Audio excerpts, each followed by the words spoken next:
पहिल्या हिंदू मंदिरांची जन्मकथा. भारताचे प्राचीन पवित्र स्थळं ही फक्त दगडात बांधलेल्या वस्तू आहेत का? नाही, अजिबात नाही. या वास्तूंच्या मागे ज्या अद्भुत कल्पना आणि उद्देश दडलेले आहेत ते आज आपण समजावून घेणार आहोत. धर्म आणि अध्यात्मामध्ये तीर्थयात्रा म्हणजे एका महान नैतिक महत्त्वाच्या शोधासाठी केलेला एक लांबचा प्रवास. आणि हीच ती भावना आहे जी हजारो वर्षापासून लोकांना या अविश्वसनीय स्थळाकडे खेचत आली आहे. पण एक प्रश्न पडतो की ही स्थळं मुळात का बांधली गेली असतील? चला तर मग थेट इतिहासात जाऊया, ज्या काळात मंदिरांची कल्पना पहिल्यांदा दगडात कोरली गेली. नमस्कार, मी आहे भागुजी बुरुड. तुम्ही पाहत आहात प्रियाची पायपीट हे चॅनल. व्हिडिओ आवडल्यास लाईक करा, शेअर करा आणि अजूनही सबस्क्राईब केले नसेल तर सबस्क्राईब करा. भारताच्या इतिहासात गुप्त साम्राज्याला सुवर्णयुग म्हणून ओळखले जाते. हा काळ सुमारे 320 ते 550 इसवी सनचा होता. या काळात कला, विज्ञान आणि संस्कृतीची प्रचंड वाढ झाली. पण या युगापूर्वी धार्मिक स्थळे आजच्या भव्य मंदिरासारखी नव्हती. सुरुवातीची प्रार्थना स्थळे आणि देवळे लाकूड, बांबू आणि भाजलेल्या विटांसारख्या नाशवंत साहित्यापासून बनवली जात होती. या साहित्याचा एक मोठा तोटा होता, ते काळानुसार नष्ट होत असे. यामुळे त्या काळातील वास्तुकलेचे फारच कमी नमुने आज शिल्लक आहेत. याचा अर्थ असा नाही की गुप्त काळापूर्वी दगडी वास्तुकला अस्तित्वातच नव्हती. मौर्य साम्राज्याने, त्यांचा काळ आहे सुमारे 321 ते 185 इसवी सन पूर्व, यांनी अशोक स्तंभ आणि दगडात कोरलेल्या लेण्यांच्या रूपात भव्य दगडी वास्तुकलेची ओळख करून दिली. अशोक स्तंभ हा महान अशोकाने इसवी सन पूर्व 250 मध्ये बनवला होता. हा एकच नाही तर असे अनेक स्तंभ बनवले होते. त्यांच्या राज्यामध्ये अनेक ठिकाणी हे स्तंभ लावलेले होते. विशेषतः भगवान बुद्धाशी जी ठिकाणी जोडली गेली होती अशा ठिकाणी हे स्तंभ लावलेले होते. अशोकाने या स्तंभांची रचना धर्मस्तंभ म्हणून केलेली होती. हा अशोक स्तंभ 1905 मध्ये शोधला गेला. 1947 मध्ये नेहरू यांनी या स्तंभाला राष्ट्रीय चिन्ह बनवण्याचा प्रस्ताव दिला. डिझाईन दीनानाथ भार्गव यांनी तयार केला आणि 26 जानेवारी 1950 रोजी हे चिन्ह भारताचे राष्ट्रीय प्रतीक म्हणून स्वीकारण्यात आले. हिंदू धर्मासाठी स्वतंत्र टिकाऊ दगडी मंदिरे बांधण्याची पद्धतशीर सुरुवात गुप्त काळात झाली. या मोठ्या बदलामुळे भारतीय वास्तुकलेचा चेहरा कायमचा बदलला. गुप्त काळातील सर्वात मोठा आणि क्रांतिकारक बदल म्हणजे वास्तुकलेसाठी दगड जसे की सँडस्टोन आणि ग्रेनाइट वापरण्यास सुरुवात झाली. लाकूड आणि विटाऐवजी दगडाचा वापर केल्याने वास्तुकलेला एक नवीन दिशा मिळाली. हा विकास केवळ योगायोगाने झालेला नाहीये, तर तो वास्तुशास्त्र आणि विष्णू धर्मोत्तर पुराण यासारख्या धार्मिक ग्रंथामध्ये घालून दिलेल्या तत्वावर आधारित होता, ज्याने या नवीन दगडी मंदिरांना एक सिद्धांतिक चौकट दिली. या बदलाचा सर्वात मोठा फायदा होता तो म्हणजे लाकडी किंवा विटांच्या देवळाप्रमाणे दगडी मंदिरे काही वर्षात नष्ट होत नसत, तर ती शतकानुशतके टिकून राहू शकणारी होती. नवीन रचनेचे सुरुवातीला मुख्य 2 भाग होते. सगळ्यात पहिला म्हणजे गर्भगृह म्हणजेच गाभारा, देवतेचे स्थान असलेली एक अंधारी गुहेसारखी जागा. हा मंदिराचा सर्वात पवित्र आणि आतला भाग होता, ज्याला गर्भगृह म्हणजेच गाभारा असे म्हटले जाते. येथे मुख्य देवतेची मूर्ती स्थापित केली जात असे. त्यानंतर येतो मंडप, जिथे उपासक येऊ शकत होते. हा गर्भगृहाच्या प्रवेशद्वारासमोरील खांबांचा उभारलेला सभा मंडप किंवा व्हरांडा असे. येथे भाविकांना थांबण्यासाठी, प्रार्थना करण्यासाठी जागा असे. आणि या रचनेतील तिसरा भाग जो कालांतराने समाविष्ट झाला, ज्याने मंदिर रचनेस सुंदर रूप प्राप्त करून दिले, तो म्हणजे अर्थातच शिखर, जे एका पवित्र पर्वताचे प्रतीक होतं. आणि हो, हे शिखर फक्त डिझाईन किंवा सजावटीसाठी नव्हतं, त्यामागे खूप खोल अर्थ दडलेला होता. ते होतं मेरू पर्वताचं प्रतीक, ज्याला विश्वाचा केंद्रबिंदू मानलं जातं. या मूलभूत घटकांपासून सुरुवात करून गुप्तकालीन वास्तुविशारदांनी हळूहळू मंदिराच्या रचनेत प्रयोग करत 5 महत्वाचे टप्पे घातले. गुप्त काळात मंदिरांची रचना एकाएकी भव्य झाली नाही, तर ती प्रयोग आणि विकासाच्या मार्गाने टप्प्याटप्प्याने विकसित झाली. सुरुवातीच्या साध्या रचनेपासून ते उंच शिखरापर्यंतचा हा प्रवास 5 मुख्य टप्प्यांमध्ये विभागला जातो. त्यातील पहिला टप्पा म्हणजे सपाट छतांची चौकोनी मंदिरे. ही मंदिरे गुप्त काळातील सर्वात सुरुवातीची रचना होती. सपाट छतासह एक चौकोनी गर्भगृह, या छतावर कधीकधी अमलक ठेवला जात असे. अमलक म्हणजे एक खोबणीदार चकती ठेवली जात असे, जो भविष्यात विकसित होणाऱ्या शिखराचा पूर्वसंकेत होता. प्रवेशद्वारावर खांबावर आधारलेला एक छोटा आणि उथळ मंडप असे. या सुरुवातीच्या पहिल्या टप्प्यातील मंदिराचे उदाहरण द्यायचे झाले तर मध्य प्रदेशातील सांची मंदिर हे या शैलीचे उत्कृष्ट उदाहरण आहे. हे इसवी सन 5व्या शतकातील गुप्तकालीन पहिले मंदिर सपाट छत असलेले होते. पुढे 4 खांब आहेत, ते फक्त शोभेसाठी आहेत, मुख्य मंदिराला आधार देण्यासाठी नाहीत. याच ठिकाणी 7व्या शतकात बांधलेले भगवान बुद्धाचे मंदिर आहे. त्या मंदिरामध्ये भगवान बुद्धाची मूर्ती आहे. पुढील काळात हे अधिक विकसित करण्यात आले, जेव्हा यात हिंदू धर्माचे घटक गंगा आणि यमुना जोडले गेले. याच ठिकाणी इसवी सन पूर्व 3ऱ्या शतकात सम्राट अशोकाने बांधलेला मूळ स्तूप आहे. त्याची थोडक्यात माहिती पाहूया आपण. कलिंगच्या युद्धानंतर झालेले परिवर्तन हे सम्राट अशोकाच्या जीवनातील एक महत्त्वपूर्ण वळण होते. या युद्धानंतर त्याने शस्त्रविजयाचा मार्ग सोडून धम्मविजयाचे धोरण स्वीकारले आणि बौद्ध तत्वज्ञानाचा प्रसार करण्यासाठी स्तूपांसारख्या स्मारकांच्या निर्मितीला चालना दिली. धम्माद्वारे जग जिंकण्याच्या आपल्या ध्येयाचा भाग म्हणून सम्राट अशोकाने संपूर्ण जगात 84,000 स्तूपांची निर्मिती केली आणि त्यापैकी सांची येथे बांधलेला स्तूप हा पहिला होता. इसवी सन पूर्व 3ऱ्या शतकात सम्राट अशोकाने बांधलेला मूळ स्तूप हा आकाराने लहान होता. तो भगवान बुद्धाच्या अस्थि अवशेषांवर पक्क्या विटांनी बांधलेला होता. आज दिसणाऱ्या विशाल स्तूपाच्या आत हा मूळ अशोककालीन स्तूप सुरक्षित आहे. सांचीचा स्तूप हा एकाच काळात बांधला गेला नाही, तर तो वेगवेगळ्या राजवंशाच्या आश्रयाखाली विकसित झालेला एक स्तरित वास्तुशिल्प नमुना आहे. या स्मारकाच्या मुख्य संरचनेला पूर्ण होण्यासाठी मौर्य, शुंग आणि सातवाहन या 3 राजवंशाच्या काळात सुमारे 300 वर्षे लागली.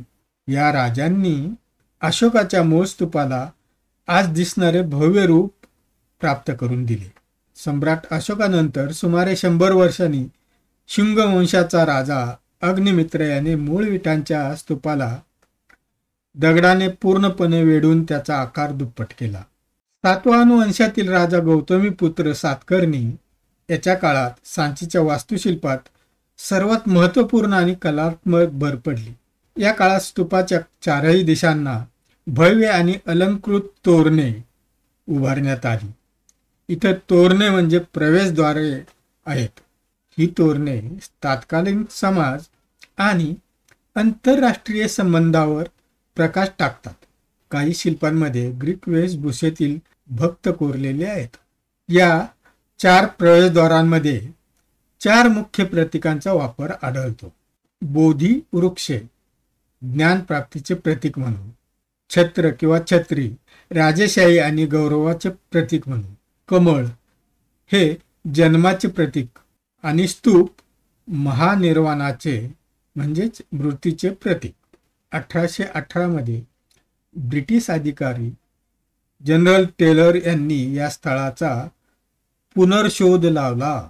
त्याच्या पुनर्शोधाला 200 वर्षे पूर्ण झाल्याच्या निमित्ताने भारतीय रिझर्व्ह बँकेने 200 रुपयाच्या नोटेवर सांची स्तूपाचे चित्र छापलेले आहे. 1989 मध्ये या स्थळाला युनेस्को जागतिक वारसा स्थळाचा दर्जा देण्यात आला. विकासाचा दुसरा टप्पा प्रदक्षिणा पथासह चौकोनी मंदिरे. वास्तुविशारदांसाठी पुढचा नैसर्गिक टप्पा होता तो म्हणजे हिंदू धर्मातील उपासनेचा एक महत्त्वाचा भाग प्रदक्षिणा. थेट मंदिराच्या रचनेस समाविष्ट करण्यात आले.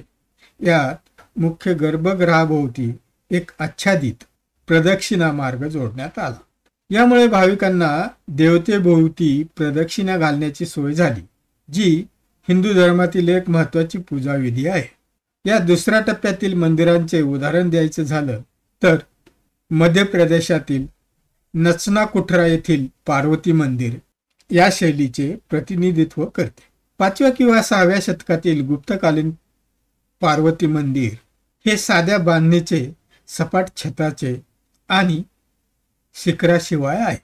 या मंदिराच्या प्रवेशद्वारावर गंगा आणि यमुना देवींची चित्रे कोरलेली असून आतमध्ये सध्या कोणतीही मूर्ती नाही, कारण मूळ मूर्ती चोरीला गेली असे मानले जाते. पार्वती मंदिरासमोर असलेले चतुर्मुख महादेव मंदिराची रचना नागर वास्तुकला शैलीची असून ते शिखरयुक्त आहे. या शिवलिंगावर 4 मुखे कोरलेली आहेत, जी शिवाची समाधी, विषाची तीव्रता, विवाह आणि अर्धनारीश्वर ही रूपे दाखवितात. विकासाचा तिसरा टप्पा यामध्ये आयताकृती आणि बॅरल आकाराचे छत ही एक वेगळी आणि वैशिष्ट्यपूर्ण वास्तुकला होती. या मंदिरांची रचना लांबट आयताकृती गर्भगृह आणि त्यावर अर्धदंडगोलाकार छत होते. या शैलीला वल्लभी असेही म्हणतात. या छतांवर घोड्याच्या नालेच्या आकाराच्या वैशिष्ट्यपूर्ण खिडक्या असत, ज्यांना गवाक्ष म्हटले जाते. ही रचना जुन्या लाकडी बांधकामावर आणि बौद्ध चैत्यग्रहावर आधारित होती. मग या तिसऱ्या टप्प्याचे उदाहरण द्यायचे झाले तर ग्वाल्हेरमधील तेलिका मंदिर, जरी ते नंतरच्या काळात बांधले गेले असले तरी या गुप्तकालीन शैलीचे घटक आजही जपून आहेत. ग्वाल्हेर शहरामधील प्रसिद्ध ग्वाल्हेर किल्ल्याच्या आत वसलेले हे तेलिका मंदिर ग्वाल्हेरमधील सर्वात जुन्या मंदिरांपैकी एक मानले जाते. या मंदिराला मध्य भारतातील सर्वात विशाल आणि सर्वात जुने आयताकृती मंदिर असण्याचा मान प्राप्त झालेला आहे. त्याची रूपरेषा मुख्य प्रवाहातील हिंदू मंदिरांपेक्षा लक्षणीयरित्या वेगळी आहे, ज्यामुळे ते वास्तुकलेच्या दृष्टीने अत्यंत महत्त्वाचे ठरते. या मंदिरात उत्तर भारतातील नागर शैलीचे वास्तुकलेतील घटक आणि वल्लभी प्रसाद शैलीचा स्पष्ट संगम दिसून येतो. मंदिरात प्रवेश करण्यासाठी 4 प्रवेशद्वारे आहेत. हे एक महत्त्वाचे ऐतिहासिक स्मारक आणि पर्यटकांसाठी एक मंत्रमुग्ध करणारे आकर्षक केंद्र आहे, जे भारतीय पुरातत्व विभागाद्वारे संरक्षित आहे. विकासाचा चौथा टप्पा वक्रमनासह चौकोनी मंदिर. हा टप्पा भारतीय मंदिर वास्तुकलेतील सर्वात क्रांतिकारी बदल दर्शवतो. यात पहिल्यांदा गर्भगृहावर एक उंच वक्र आकाराचा मनोरा बांधण्यात आला, ज्याला शिखर असे म्हणतात. हे शिखर हिंदू पौराणिक कथांमधील वैशिक पर्वत, मेरू पर्वत यांचे प्रतीक होते, जे स्वर्गाकडे जाणाऱ्या आध्यात्मिक मार्गाचे सूचक होते. चौथ्या टप्प्याचे उदाहरण पाहूया. उत्तर प्रदेशातील देवगड येथील दशावतार मंदिर हे शिखर शैलीतील मंदिराचे सर्वात सुरुवातीचे उदाहरण मानले जाते. देवगड येथील दशावतार मंदिर हे घनदाट जंगलात वसलेले एक प्राचीन आणि महत्त्वपूर्ण स्थळ आहे. हे मंदिर भारतीय पुरातत्व विभागाच्या अखत्यारीत असून त्याच्या संरक्षणासाठी विशेष नियम लागू आहेत. हे मंदिर 4थ्या ते 6व्या शतकादरम्यान बांधले गेले, ज्यामुळे ते गुप्तकालीन स्थापत्यकलेचा एक उत्कृष्ट नमुना ठरते. मूळ मंदिरात मुख्य गर्भगृहासह 4ही कोपऱ्यावर छोटी देवळे आहेत. याशिवाय विष्णूच्या 10 अवतारांना समर्पित 10 वेगळी मंदिरे असल्याचे मानले जाते, ज्यांचे अवशेष आजही दिसतात. विकासाचा 5वा टप्पा. या टप्प्यात गोलाकार आणि अष्टकोनी मंदिरे पाहायला मिळतात. गुप्तकालीन वास्तुविशारदांनी केवळ चौकोनी रचनेतच काम केले नाही, तर काही दुर्मिळ आणि प्रायोगिक रचनाही केल्या. यात गोलाकार किंवा अष्टकोनी मंदिरांचा समावेश होता. या रचनांमध्ये अनेकदा नागपूजेसारख्या लोकपरंपरांना औपचारिक मंदिर वास्तुकलेत स्थान दिले जात असे. याचे उदाहरण पाहायचे असेल तर बिहारमधील राजगीर येथील मनियार मठ हे गोलाकार म्हणजेच दंडगोलाकार मंदिराचे एक उदाहरण आहे. या मनियार मंदिरासंबंधित महाभारतकालीन आख्यायिका या स्थळाला एक कालातीत आणि शक्तिशाली ओळख देतात. प्रचलित इतिहासानुसार हे स्थळ मूळतः मनसा देवीला समर्पित एक मंदिर होते. असे मानले जाते की मगधचा राजा जरासंध कोणत्याही संकटाच्या वेळी येथे येऊन मनसा देवीची पूजा करत असे. देवी प्रसन्न होऊन नगरातील सर्व रहिवाशांचे रक्षण करते अशी त्यांची श्रद्धा होती. या स्थळाचा सर्पांशी म्हणजेच नागांशी एक विशेष संबंध आहे. इथे असलेल्या 3 घुमटाकार रचनांमध्ये म्हणजे कुपांमध्ये सर्पांसाठी दूध, तूप आणि लाह्या अर्पण केल्या जात असत असे मानले जाते. उत्खननादरम्यान सापडलेल्या बहुमुखी कलश याच कार्यासाठी वापरला जात असावा. या स्थळाचा संबंध नागदेवता तक्षक यांच्याशी जोडला जातो. येथील मुख्य मंदिराची रचना विशेष लक्षवेधी आहे. विटांची जोडणी इतकी अचूक आहे की जणू काही त्या मशीनने कापल्या गेलेल्या आहेत. मंदिराचे प्रवेशद्वार हेतुपुरस्सर लहान ठेवण्यात आले होते. यामागे अशी धारणा होती की मंदिरात प्रवेश करणाऱ्या प्रत्येक व्यक्तीला, अगदी नास्तिकांनाही आत जाताना आपले डोके झुकवावे लागेल. मंदिराच्या परिसरात अनेक गोलाकार आणि चौकोनी व्यासपीठे म्हणजेच वेदी आहेत. असे मानले जाते की पूजेच्या वेळी साधू, महात्मा आणि विद्वान या व्यासपीठावर बसून प्रवचन देत असत. इतिहासकारांच्या मते नालंदा विद्यापीठाप्रमाणेच या मंदिराचीही 7 वेळा पुनर्बांधणी झाली होती. मंदिरांच्या या 5 टप्प्यांनी केवळ गुप्त साम्राज्याचीच नव्हे तर येणाऱ्या हजारो वर्षाच्या भारतीय वास्तुकलेची पायाभरणी केली होती. थोडक्यात गुप्त काळाने भारतीय मंदिर वास्तुकलेला एक भक्कम आणि चिरस्थायी पाया दिला. या काळात झालेल्या बदलांमुळे केवळ वास्तुकलेची शैलीच बदलली नाही, तर धार्मिक, सामाजिक आणि आर्थिक जीवनावरही त्याचा खोलवर परिणाम झाला. या बदलामुळे वास्तुकलेला एक शाश्वत रूप मिळाले. मंदिराची निश्चित रचना ठरली गेली. गुप्त काळातच हिंदू मंदिराचे मूलभूत घटक म्हणजे गर्भगृह, मंडप आणि शिखर निश्चित झाले. ही रचना इतकी प्रभावी ठरली की आजही भारतातील बहुतांश मंदिरे या मूलभूत आराखड्यावर आधारित आहेत. मंदिर उभारणीसाठी उपयुक्त नागर आणि द्रविड शैलीचा पाया इथे घातला गेला. पण थांबा, ही मंदिरं फक्त पूजा अर्चा करण्याचे ठिकाणं होती का? अजिबात नाही. खरं तर ती एक स्वयंपूर्ण अशी संपूर्ण इकोसिस्टीम होती, जी समाजाच्या प्रत्येक पैलूला स्पर्श करत होती. कारण मंदिरं फक्त पूजास्थळं नव्हती, तर ती होती कृषी व्यवस्थापक. त्यांनी शेती आणि सिंचन व्यवस्थापनात महत्वाची भूमिका बजावली. ती होती बँक, शिक्षण केंद्र होती, रुग्णालय होती, कला आणि हस्तकलांना प्रोत्साहन देणारी संस्था होती आणि अगदी प्रवासासाठी निवारा सुद्धा होती. थोडक्यात सांगायचे तर मंदिरे त्या काळाच्या सामाजिक आणि आर्थिक जीवनाचा अक्षरशः कणा होती. चला आता थोडं झूम आउट करूया. एका मंदिरातून बाहेर पडून भारताच्या या विशाल पवित्र भूगोलाकडे पाहूया. इथे आपल्याला वेगवेगळ्या श्रद्धांचा एक सुंदर गोप विणलेला दिसतो. आणि सगळ्यात महत्वाची गोष्ट म्हणजे या विशाल भूभागावर फक्त एकाच धर्माचे वर्चस्व नव्हते. हे असं ठिकाण होतं जिथे अनेक श्रद्धा, अनेक विश्वास एकत्र नांदत होते. उदाहरणार्थ वेरूळच्या लेण्या बघा. तिथे हिंदू, बौद्ध आणि जैन मूर्ती एकाच वेळे एकाच कॉम्प्लेक्समध्ये कोरलेल्या आहेत.